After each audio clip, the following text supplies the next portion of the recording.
Let's do some junk journaling.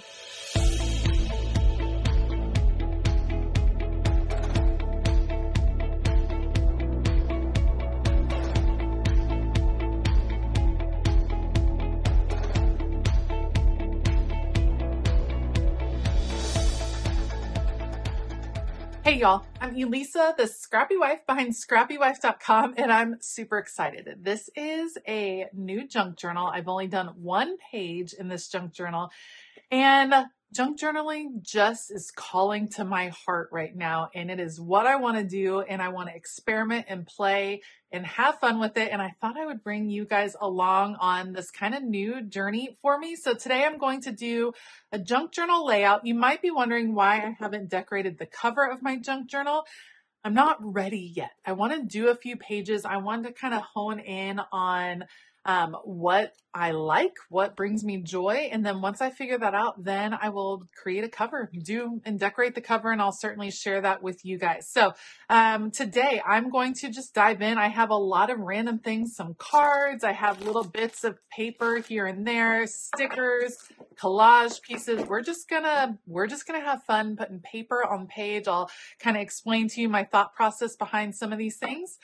Otherwise, I'm just going to put you guys on fast forward. Let's go.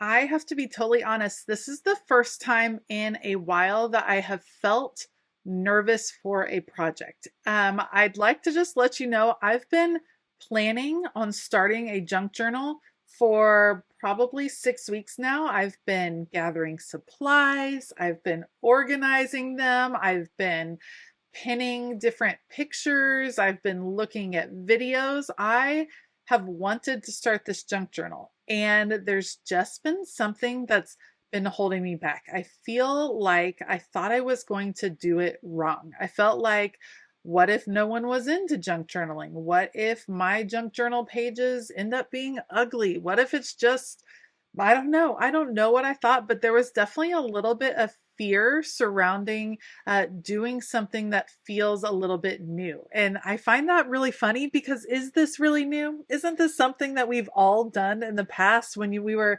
teenagers collecting little movie tickets and stubs and things like that on top of all of our books growing up? Or I feel like this is something that we've just done before, and for some reason, giving it an official title makes it feel a little bit more, I don't know, it just made it feel a little bit more intimidating. So getting started, I just decided to go for it. There's not really a rhyme or reason to this page. Junk journaling is all about just having fun with the supplies. It's about using things you've collected.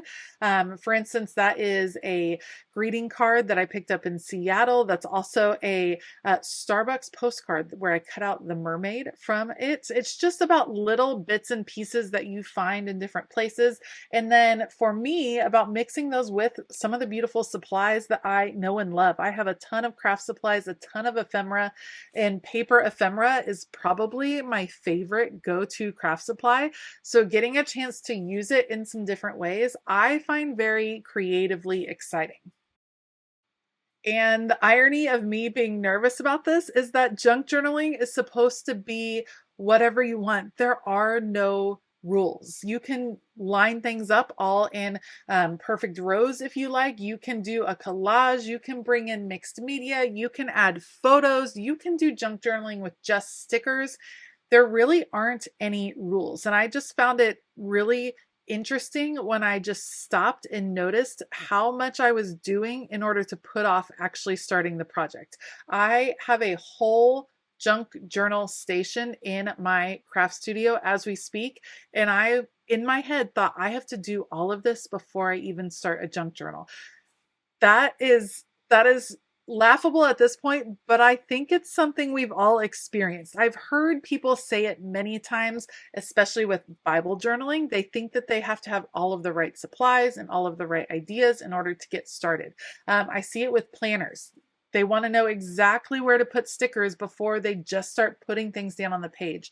And my hope this year for 2026 is to just let go of some of those expectations and to just have fun, to stop judging myself and to have fun with my creativity. And in the end, if I'm having fun, that's what the whole purpose is. It's not about creating and ending a product. It's about having fun and doing those things that kind of trigger that creative part of your mind, and really putting paper on paper. That's going to do it for me pretty much every time. This was so fun to work on. Now, some things I'm considering as I'm working. First of all, the elephant in the room, that is a big orange page. And yes, I chose a junk journal with a ton of different color in it, a lot of very vibrant colors in it. At first, when it arrived, I kind of thought, oh no, I've made a mistake. I shouldn't have done this. It's going to be too hard to coordinate the color. And then I thought, you know what?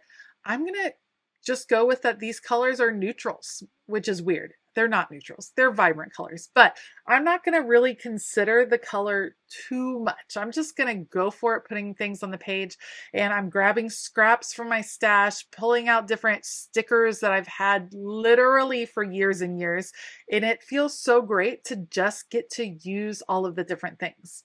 I also decided that I'm not going to make any rules with my junk journaling, meaning I'm not necessarily going to say I have to do actual writing or actual journaling. I'm not going to say that I need to have photos. I'm not going to say I can't have photos. I'm going to just do whatever feels good in that moment and just have fun with it. So there's going to be times in my junk journal that you are going to see photos make their way onto the pages. And there's going to be times when I use those photos in my more structured memory keeping with Elizabeth Crafts designs. Or there might be times where I have a ton of writing or a big hand lettered quote. And there's times like this where I'm just having fun collaging things down onto the page. I think taking away all the rules, trying different things, especially in this season, it's winter. We're all spending a lot more time inside. We're all spending time kind of discovering ourselves and how it's going to be in 2026. Experimenting and trying new things creatively is a wonderful way to dig into the new year. I do have plans to share a lot more junk journal process videos over here on YouTube. I'm hoping that that is what you guys, or that you guys will enjoy those videos. It's really important to me to share things that feel authentic to me, to share the things that I'm actually really excited about. And so that's why you see certain types of projects come and go. I haven't done an art journal page in a few months, mostly because I just wasn't feeling inspired to do art journaling. I'm trying to be really upfront with what is moving me creatively and what I'm using in my life to kind of get those creative juices flowing. And junk journaling is definitely going to be it. So you're going to see a few more junk journal videos make their way onto this channel. And oftentimes I'm not going to be able to link all of the different supplies I use, because the whole point of junk journaling is that you just have fun with what you have. I would urge you to not do what I do. Don't think that you have to go buy a million things in order to junk journal. Really, you just need a notebook. The notebook I picked up is from Yellow Paper House, and you can find them on Etsy. I've seen a lot of people use book-bound notebooks like Archer and Olive. You could just use any old notebook that you can find. It could be a regular old spiral-bound, college-ruled notebook. Whatever you have works, and you can just start putting paper to paper. All right, a little washi tape. I love washi tape. It is one of those supplies that I've rediscovered after I moved. It's beautiful. It's right in front of me in my new studio. And so I want to be able to add it into more projects. I think junk journaling is an excellent way. I know I said I haven't started my cover yet, and I haven't, but I have some ideas, and one of them is wrapping the whole cover in washi tape, because I think that that would be super cool in a way to actually get to enjoy all my favorite washi tapes over and over. I have definitely learned over the years that I am a maximalist, meaning I don't deal well with white space or negative space on what I create. I'm the same way with my planner. I was like that with my Bible journaling. It's just kind of my jam to have all of the things. And so I definitely can see myself doing that with junk journaling. I didn't like that there was white in the background, and I found more papers. I probably should have planned a little bit before I started putting things down on the page. Oh well. we're just going to rip things up off the page, and it's going to leave marks. In this case, it's going to, like, I'm here for the imperfections. I'm here for the imperfections of junk journaling. And I think that that is where a lot of the fun, a lot of the storytelling comes into play. Something else I love is someone that almost collects craft supplies. Let's be honest. I collect craft supplies because I think they're beautiful. It's fun to use them and remember where and when I got them. Like these beautiful pink papers with the mushrooms, that's actually from a Patreon member. She gifted me some beautiful supplies as I was moving. She made me a whole little pouch and I love it. And getting to actually use these papers is so fun, and it gives me a chance to think of her. And I think that's the fun of junk journaling. Like, you're putting your movie subs down, you're remembering the movie you went to see, you're remembering having fun with the people you went to see it with, you're journaling book pages, you're just, all of that gives you a chance to reflect. And I think that's a lot of where the joy in crafting comes from, why we're often memory keepers if we are crafters, because we enjoy reflecting on those times. I would love to hear from you. Have you jumped on the junk journaling bandwagon? Have you tried junk journaling recently? Let me know down below if you're interested, and let me know what you think. Would you like to see some more of these videos? I could definitely just do this in my own time and not video it. That would be totally fine with me because I find it very fun and inspiring. But if you all want to see some more of these process videos, I've also gone ahead and subscribed to a couple of different companies that send you some junk journal goodies. I know I need no more supplies, but I feel like it was my duty to do the research. So if you're interested in me sharing those things, let me know in the comments below. I think this is going to be a fun hobby for the new year. It definitely fits right into all of the paper love that I have and enjoy. So I'm having a good time with it. I'd love to hear if you guys want to see some more on this channel.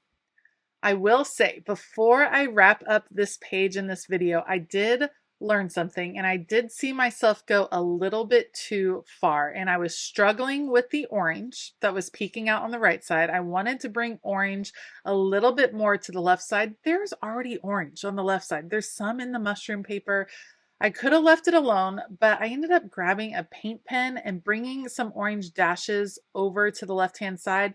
I regret it. It was too far, and now I know, I've learned. And so when I'm doing my next set of pages, I won't force that. I won't force the color back and forth. I'll just let it kind of evolve as the page comes together. It was a little bit of a mistake. It doesn't show up a ton on here, and it's not the worst. I didn't ruin the page or anything, but it's not my favorite look. So learning lessons as I go. Thank you so much for joining me today. If you like this video, please give it a thumbs up. Consider hitting that subscribe button as well as the bell notification button. I want to give a huge shout out to my Patreon family. We are jumping into all things creative. We are celebrating new beginnings in the month of January, and we'd love to have you join us. If you'd like to find out more about Patreon and all of the different perks you can receive, you can head to patreon.com/ScrappyWife. All right. I hope that you have a fabulous day, and as always, keep it creative.